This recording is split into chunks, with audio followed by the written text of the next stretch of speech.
السلام عليكم ورحمة الله وبركاته. حبايبي عاملين ايه؟ يا رب تكونوا كلكم في خير وفي احسن حال. يا رب انتوا واسرتكم وحبايبكم وكل اصدقائكم وكل حبايبكم يا رب ان شاء الله.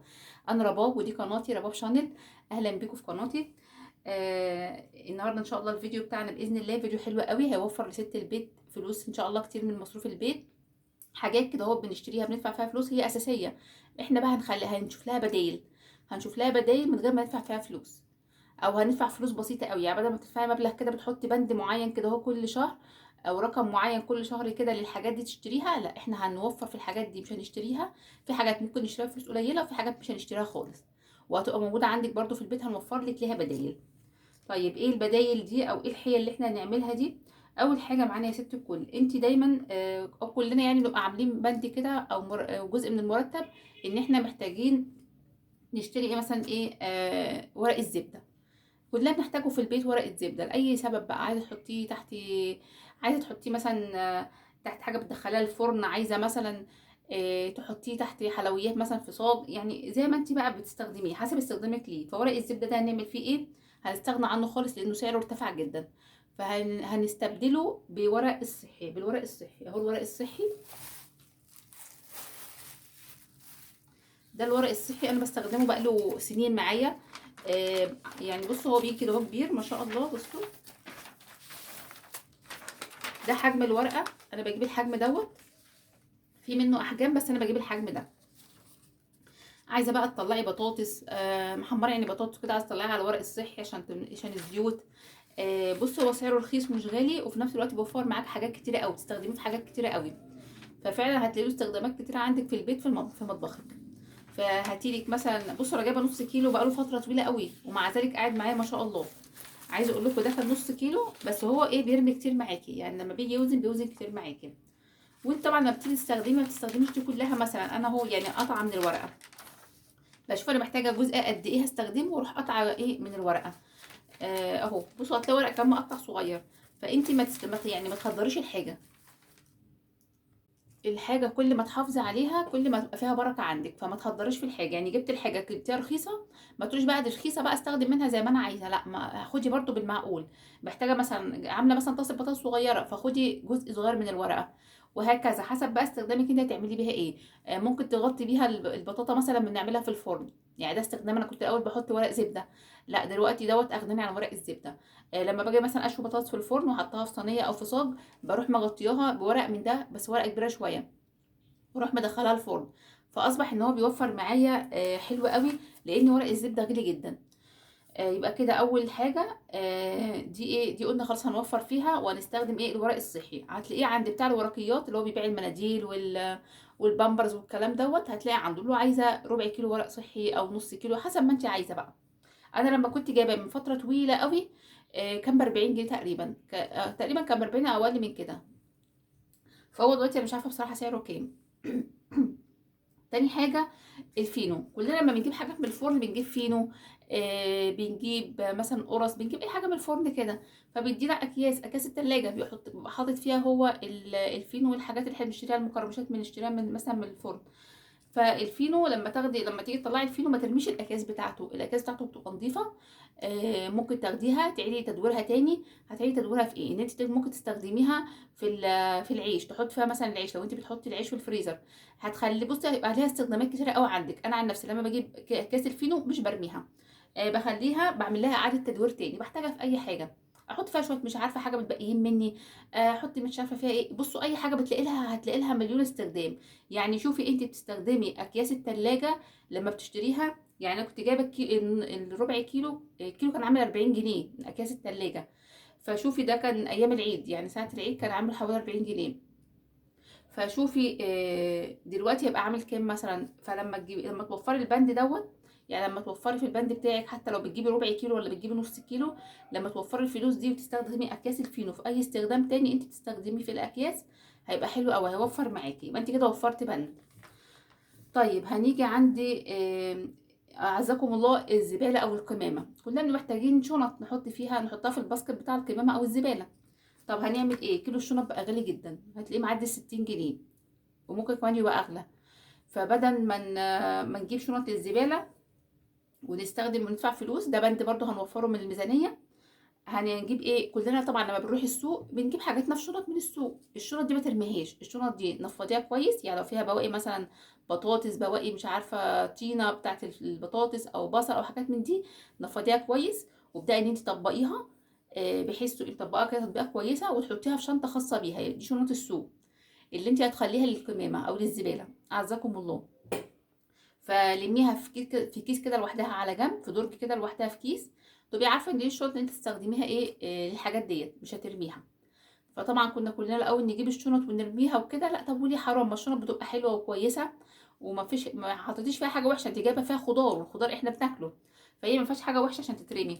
فاستخدميها للزباله، هتوفر معاكي البند دوت، هتوفر معاكي فلوس في البند دوت. بصوا احنا بندور على اي حاجه توفر لست البيت في الميزانيه، لانه قلنا شعارنا ايه؟ شعارنا دايما التوفير لست البيت. فاحنا خلينا ستات كده ناصحين وندور على الحيل والوسائل اللي توفر لنا في مصروفنا. ما احنا عايزين يا جماعه نحوش وعايزين نوفر. طب ماشي، ما انت لازم تدوري على حاجات توفري منها، تلغي بنود عندك، تلغي بنود عندك علشان تقدري يفضلك حاجه تحوشيها، زائد اللي انت مثلا ايه هتوفريه من مصروف البيت العادي. فانت خليكي ست كده شطوره كده اهوت، زي ما انتوا كده شطاطير كده معايا، وايه ونبدا ان احنا نفكر ونشغل دماغنا. وانتوا عندكم افكار تانية بتعملوها قولوا لي عليها في الكومنتات، ابقى برضه عارفاها. يعني زي ما انا اقول لكم على افكار كده اهوت، انتوا برضه قولوا لي على افكار لو انتوا بتعملوها وحيل. طيب ممكن نعمل ايه تاني؟ يبقى خلاص كده خلصنا بند الزباله، قلنا هناخد شنط السوق نستخدمها للزباله. طيب هنيجي عند حاجه برضو مهمه كلنا في البيت يعني بنعملها، تحمير البطاطس. تحمير البطاطس ما فيش حد في البيت ما بيحمرش بطاطس، اي بيت تخشيه، اي بيت تحسي كده ان هو اساسي عنده البطاطس، للكبار بقى للصغيرين للفطار للعشاء، بتلاقينا كلنا بنستخدم البطاطس دي في التحمير. طب هنعمل ايه؟ عايزين نوفر في الزيت وكمان نوفر في يعني نحافظ على صحتنا، ما صحتنا برضو مهمه. يعني بصي هتستفيدي حاجتين، توفري في الزيت، وتاني حاجه ان انت هتحافظي على صحتك، ودي اهم حاجه طبعا، تعتبر دي اهم بند. طب هنعمل ايه؟ مش هناكل بطاطس محمره ولا بتنجان ولا الكلام ده ولا بانيه ولا الكلام ده، لا هناكل طبعا، هناكل كل اللي نفسنا فيه، وبرده تبقى الصحه كويسه وتبقى ايه موفرين معانا. طب هنعمل ايه؟ انتوا دلوقتي بتجيبوا ازازه الزيت من التموين، بتبقى ما شاء الله 800 جرام، ما بتعملش حاجه، مجرد ما تفتحيها بتحطيها في الطاسه بتحمري فيها طاستين بطاطس، خلاص خلصت ازازه الزيت والبتنجانتين اللي بتحمريهم. فهنعمل ايه بقى؟ البطاطس دي هنحمرها في الفرن.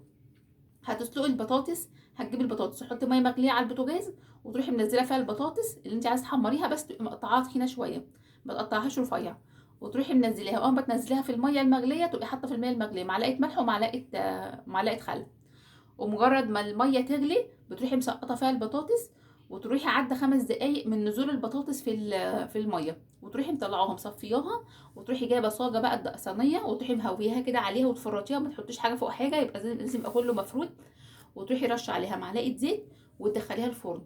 بس تدخليها على فرن حامي، يعني فرن يكون سخن ويكون على درجه حراره عاليه قوي، اعلى درجه حراره عندك، وتحطيها في نص الفرن، هتطلع معاكي مقرمشه وجميله جدا. ده بالنسبه للبطاطس المحمره. بالنسبه للبتنجان انا عملته معاكم قبل كده كتير بكذا وصفه، البتنجان المخلل اللي هو العروس دوت، عملته مره في الكيس الحراري ومره عملناه على البوتاجاز من على الوش. الطريقتين هتلاقوهم عندي على القناه، ما استخدمناش فيهم زيت، او يمكن استخدمنا فيهم معلقتين زيت بالعدد. تمام كده. يشوف البتنجان بقى بيشرب منكم زيت قد ايه. وبرده البتنجان اللي هو بتاع المسقعه ممكن تعمليه في الفرن ايه زي ما عملنا البطاطس. تمام كده. طب ايه تاني عندنا ممكن نعمله في الفرن؟ البانيه برضه ممكن تعمليه في الفرن، نفس الطريقه برضه هتعمليه في الفرن. هتتبليه، تعملي الكفر بتاعه اللي هو البيض والبقسماط والكلام دوت، وتجيبي صاجه وعليها شبكه، وترصي عليها البانيه، وتروحي مسحها مسحه خفيفه كده بالزيت، بس حاسبي على الكفر عشان ما يقعش من عليه، وابداي دخليه برضو على درجه حراره عاليه، هتلاقيه اتحمر وبقى زي الفل. فانت الطرق دي كلها هتلاقيها ايه على القناه، فخشي على القناه ان شاء الله، اي وصفه عايزاها هتلاقيها على القناه باذن الله. فقولي كده ايه، كده وفرنا ببند الزيت، كده وفرنا ببند الزيت، وفرنا معاكي حاجات كتير قوي، البتنجان والبطاطس والبانيه، كل الحاجات دي هتعمليها في الفرن. وممكن كمان البانيه تعمليه مشوي وتوفري في الزيت كمان ويبقى طعمه احلى. على فكره انا بطلت اصلا اعمل البانيه اللي هو بالبيض والبقسماط دوت، وبقيت اعمله على طول مشوي، بقى احلى، طعمه احلى، وياخدش وقت في التسويه، ولا بياخد دهون ولا اي حاجه، وحاجه صحيه وجميله، وطعمه كمان احلى من المقلي. طيب كده اتكلمنا على ايه؟ على 4 بنود ممكن توفري منهم في مصروف البيت. خامس بند او خامس فكره او خامس حيله، المنظفات كلنا بنجيب حاجات من هايبرات ومن سوبر ماركت ومش عارفه ايه وكده، لا خلي المنظفات بتاعتك كلها تبقى من الصبانه دلوقتي بقت في صبانات حلوه قوي، وتبقي ماشيه كده جنب الصبانه تشم تشم ريحه المنظفات بتبقى جميله جدا. فحاولي تخلي المنظفات بتاعتك تكون من الصبانه، هتوفر معاكي كتير قوي، لان حاجات الهايبرات وحاجات السوبر ماركت بتبقى غاليه شويه، اللي بتاعت الشركات بتبقى غاليه شويه، فلما تجيبي الحاجات من الصبانه هتبقى اوفر بكتير جدا. يعني مثلا كيلو البريل اللي هو يعني بتاع المواعين هتجيبي مثلا ب5 6 جنيه، فده هيوفر معاكي كتير قوي. او لو انت حابه تعمليه في البيت زي ما انا بعمله بيقعد معايا فتره طويله جدا، بيقعد معايا شهور. بجيب الخامات من صبانه كبيره، وبعمل الصابون في البيت، صابون المواعين السائل، والله بيبقى جميل جدا. انا عن نفسي ما بستغناش عنه، ما بعرفش اصبن باي صابون من بره تاني، خلاص اتعودت عليه. فلو انت عايزه الطريقه برضو هتلاقيها على القناه، عاملاها فيديو خاص بيها، عامله الصابون السائل، هيوفر معاكي كتير قوي، وحاجه حاجه نظيفه انت عاملاها بايدك في البيت. يعني انت عامله الريحه جميله، المكونات حلوه، فهتلاقي ما شاء الله الصابون معاكي حلو وبيرغي وكل حاجه وزي الفل.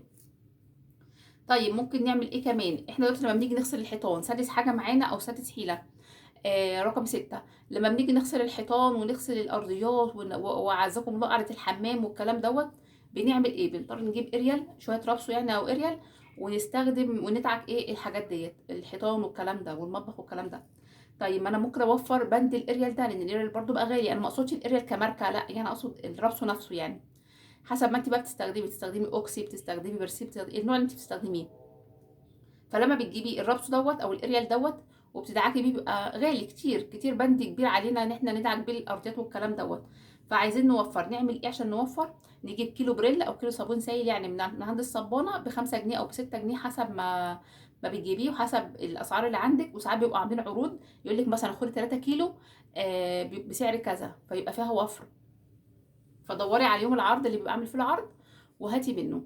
فلو جبت لك حتى كيلو صابون واحد، كيلو بريل يعني واحد، وبداتي ان انت فضيتيه عندك في برطمان كده وركنتيه على جنب، ده يبقى بتاع تصبين الحيطان والارضيات والحمامات والكلام ده، والله بتبقى رغبته حلوه قوي. انا عن نفسي لما بستخدمه في دعك البوتاجاز او في اي حاجه، بس بستخدم اللي انا عاملاه يعني، دعكته حلوه يعني، رغبته حلوه قوي، بيدعك وبينضف. فالصابون هيوفر معاكي يعني 5 جنيه، هيقعد معاكي كتير قوي. شوفي كيلو الصابون بقى بيقعد قد ايه. وممكن لو انت حابه تخففيه بحبه ماء صغيرين خالص، ممكن تخففيه حسب سمك الصابون اللي انت جايباه او البريل اللي انت جايباه. فكده اصبح بدل ما هتجيبي مثلا نص كيس مثلا ب20 جنيه اريال ولا حاجه، هتجيبي مثلا ب5 جنيه بس. فكده اصبح انت وفرتي حاجه برضو في مصروف البيت، هتوفر معاكي وهتساعدك على التوفير. لو انت فعلا واخده ان التوفير ده هدف ليكي، وان انت مثلا وان انت عايزه تعملي حاجه، وان انت عايزه توفري وتعلمت التوفير، يبقى انت كده ما شاء الله البنود دي هتوفر لك كتير قوي. يبقى خلاص قلنا على البند بتاع الصابون. هنيجي بقى للبند اللي بعده، سادس حاجه او سابع حاجه، ان انت لما بتجيبي لبن، كلنا بنجيب لبن الحمد لله، لما بنجيبه بناخد الوش بتاع القشطه وبنحوشه زي ما احنا كلنا عارفين، الفكره دي من زمان قايله لكم عليها، واكيد بتعملوها ان شاء الله. فطبعا ده برضو بند بيوفر معاكي، وبيخليكي توفري، بتحوشيها كلها في علبه، وتيجي في الاخر بتروحي خضاها، وتروحي يعني رباها يعني كده اهوت، وتروحي مطلعه منها ايه السمنه، فهتوفر معاكي سمن. بند السمنه، شوفوا السمنه بقت بكام دلوقتي، وفي نفس الوقت هتبقى حاجه صحيه وحاجه نظيفه في البيت. هنيجي عند البند الاخير وهو البند الثامن، او الحيله الثامنه او الفكره الثامنه، ان احنا لما بنيجي نخرج مع الولاد، ولادنا بيبقوا بيشبطوا في حاجات كتيره قوي. فلما تيجي تخرجي الولاد، خدي معاكي كل حاجه من البيت، خدي الحلويات من البيت، خدي الميه من البيت، خدي السندوتشات من البيت. لو انت عامله لهم شويه فشار خديهم معاكي في البيت، لو انت عامله كيكه في البيت خدي لهم حتتين معاكي، وقطعيها صغنن كده على قد القطمه، عشان ما يبهدلوش نفسهم بره. السندوتشات، اعملي اي حاجه في البيت وخديها معاكي، اعملي بانيه وخديه معاكي، اعملي مثلا بطاطس محمره وخديها معاكي، بصوا سجق وخديه معاكي، اي حاجه عندك في البيت موجوده متوفره عندك ينفع تاخديها، خدها لهم في سندوتشات وانتوا خارجين الخروجه بتاعتكم، هتوفر معاكم بند يعني مش قليل، هيوفر معاكي كتير قوي. سندوتشات والحاجات بتاعت بره غاليه جدا، فده هيوفر معاكي كتير قوي. فكده اصبح ان احنا قلنا على شويه حاجات، شويه حيل وشويه افكار عشان توفري فيها من مصروف البيت، او بدايل ممكن حاجات تستبدليها بحاجه. فيعتبر انا شايفه ان بند الزباله ده عزكم الله، وبند الفينو هيوفر معاكم كتير قوي، هتحافظوا على الشروط اللي انتوا هتجيلكوا دي زي ما قلنا، وهتوفر معاكم. على فكره لو حوشتي جنيه واحد من مصروف البيت، يبقى انت كده استاذه في التحويش. ما تقوليش انا ما بعرفش احوش، ما تقوليش ما بعرفش اوفر. ما تقوليش ما بيتبقاش معايا حاجه، لا، لو اتبقى معاكي جنيه واحد يبقى حلو قوي، يبقى انت كده بدأت البدايه بتاعه التوفير، يبقى انت كده عرفتي توفري. على فكره يا جماعه، التوفير مش بخل او حرص او كده، لا، التوفير يعني نظام حياه، ان انت يعني ليه اصرف الفلوس دي وانا ممكن اوفرها. ما هو انت مثلا انت تعبانه في الفلوس دي، او جوزك تعبان فيها، او ابنك تعبان فيها، فانت لما بتوفريها بتعملي بيها حاجات مفيده، انت بتوفريها مش بخل منك، لا والله مش بخل. دايما خلوا يعني دماغكم اكبر من كده، ان اصل في ناس بتحس ان التوفير ده ان انت بخيله او انت حريصه، لا، هو مش ولا بخل ولا حرص، هو نظام حياه انت بتمشي نفسك عليه. طالما حاجه ينفع اوفر فيها وتوفر لي، ليه ما اعملهاش؟ وحاجه في ايدي، ما هو انت الفلوس دي مش بتجيلك كده بالسهل يعني، فلازم تصرفيها برضو بحرص وبفهم. فلو وفرت جنيه واحد يبقى انت اولى بيه، وبيتك اولى بيه، وعيلك اولى بيه، وجنيه على جنيه على جنيه هتحوشي وتجيبي كل اللي نفسك فيه، ناقصك في البيت، كل اللي ناقصه حاجه في البيت. لو بدأ بالخطوات دي زائد الخطوات اللي قلنا عليها قبل كده في فيديوهات كتيره قوي، انا كنت قايل لكم على افكار برضو في فيديوهات تانية كتير هتلاقوها على القناه، لو رجعتوا لها هتلاقوا افكار كتير قوي ممكن توفروا منها. بس فده كان الفيديو بتاع النهارده، يا رب بجد تكونوا استفدتوا منه، واكتبوا لي بقى في الكومنتات لو انتوا بجد بتستفيدوا من الفيديوهات ديت. اكتبوا لي في الكومنتات. بس واقول لكم بقى اشوفكم ان شاء الله في فيديو جديد وافكار جديده ان شاء الله، واشوفكم على خير، وما تنسوش بقى تعملوا لي لايك للقناه، لايك للفيديو، وسبسكرايب للقناه، واللي اشترك وما فعلش رمز الجرس يفعله عشان اي فيديو ينزل يجيله باشعار على طول. بس اشوفكم على خير بقى، ما تنسوش اللايك وسبسكرايب للقناه، ومع الف سلامه حبايب قلبي.